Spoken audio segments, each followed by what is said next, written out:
Button को जरूर दबाएं। बहुत बड़ी ताकत बनेंगे आप अगर आपको सहना आ गया और बर्दाश्त करना आ गया। क्योंकि जब आप बर्दाश्त करते हैं ना तो अंदर में एक ताकत पैदा होती है। वो ताकत आपकी रूह को परवाज देती है और अगलों के लिए तस्खीर का काम देती है। और अगर आप फट गए तो बम के फटने से क्या होता है? तबाही आती है। जब आप फटेंगे या मैं फटूंगा तो मुआशरे में तबाही आ जाएगी। तो इसके लिए आप दो चीज़ों का एहतमाम फरमाएं। एक, अपनी ज़बान की हिफाजत फरमाएं। आप इस 400 के मुआशरे में कोई गीबत करने वाला ना, कोई झूठ बोलने वाला ना, कोई किसी को तंज करने वाला ना, ताना देने वाला ना। ऐसी बात जो किसी के दिल पे जाके चोट मारे, उससे आप अपनी ज़बान को साफ कर लें।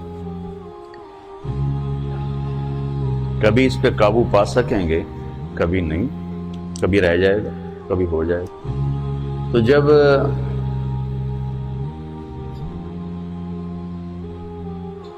हाथ से निकल जाए बात, तो फिर अल्लाह ने हमारे लिए तौबा का दरवाज़ा रखा है। 2 नफल पढ़ो, अल्लाह से माफ़ी मांगो, जिस पर ज़्यादती हुई उससे जाके माफ़ी मांगो। इससे आपकी मिजाज में ठहराव आ जाएगा।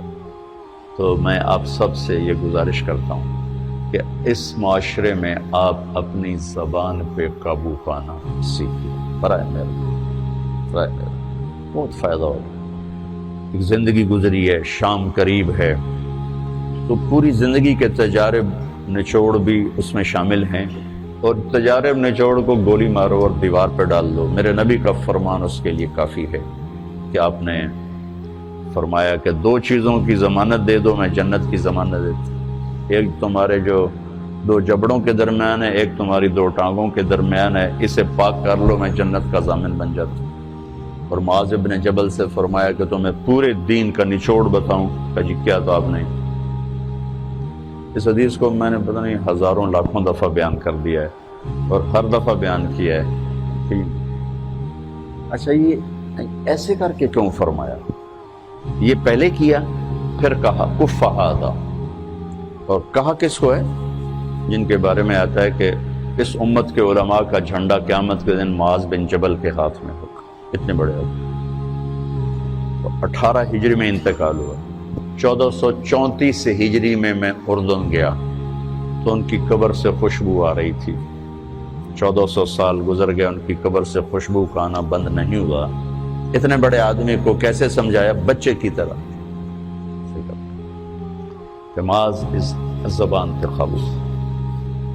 तो आप सबको, अपने आप को भी कहते हैं,